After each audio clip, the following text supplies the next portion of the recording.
Hi guys, welcome back to my channel. Logo जोङो नै जिल्लायाव थांनो नागिरदों क'क्राझार टाउन बेयो बेरायहैनो नागिरदों थांगासिनो दं लोगोफोरा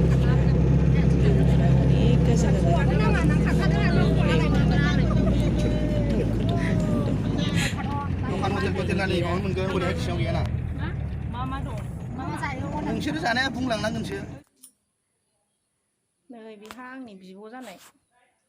देरबिलाव बेरायफैदों जोंहा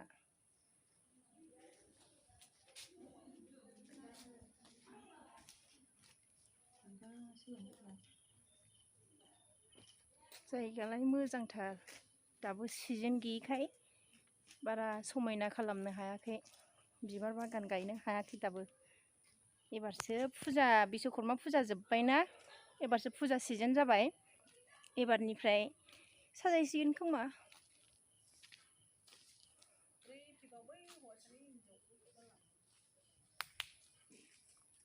जायगायाथ' थान्दाथार दिप्लाइ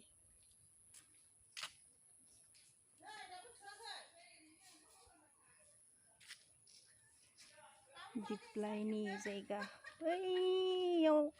दै बिराद गुवार दङ ओमफ्राय बेहाय बिराद थब्ल' बिबार बारोमोन दिनै खिन्थु थब्ल' बिबारखौनो नुफैथ'वासै जोङो ना हमग्राफोरबो नुथ'वाखिसै ना हमग्राबो दिनै हमाखै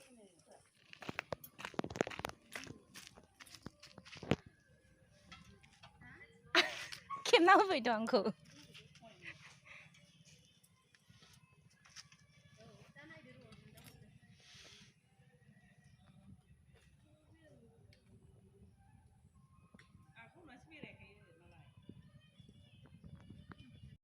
जोंहा दिनै दिप्लाइयाव बेरायफैदों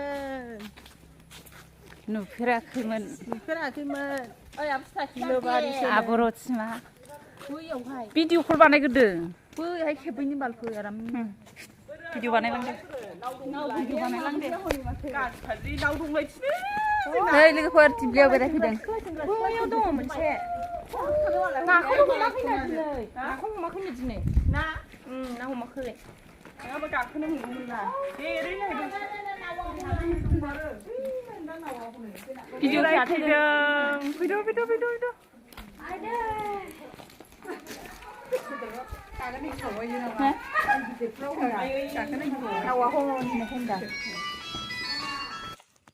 लोगोफोर जायगायालाय बिराद मोजां जायगा दङमोन ओरै गिदिंनानै जिं गासिबो जिरायग्रा जाग्रा लोंग्रा आरो दै गासिखौबो सेट खालामनानै दोनखाजोबदों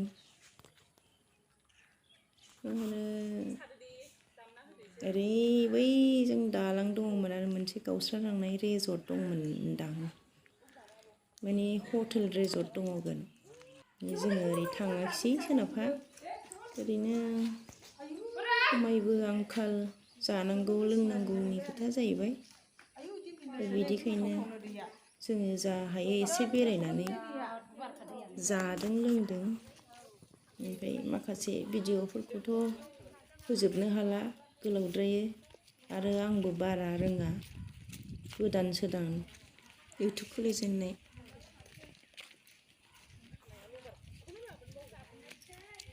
नाबो हमबावाखैनो दिनै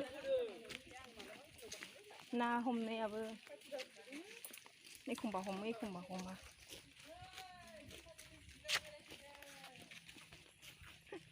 दिप्लाइयासो सिजोन गैया बिबारबो गैया जेबो गैयासो जानानै दं मानसिफोरखौ खेबजोबालासिनो खालि फैनायखौल' साहा बागानजों गिदिंबोनायखौ हरनाय जाबाय बेनो भिडिअ बिराद गुवार क'क्राझार डिस्ट्रिक्टनि साहा बागान बेयो जायगाखौ मोजाङै संनानै लानाय जायाखै आं मागुर मारिसो होननाय खोनादोंमोन बावलायलांबायसो बिराद गुवार दङ क'क्राझार डिस्ट्रिक्टनि गेजेराव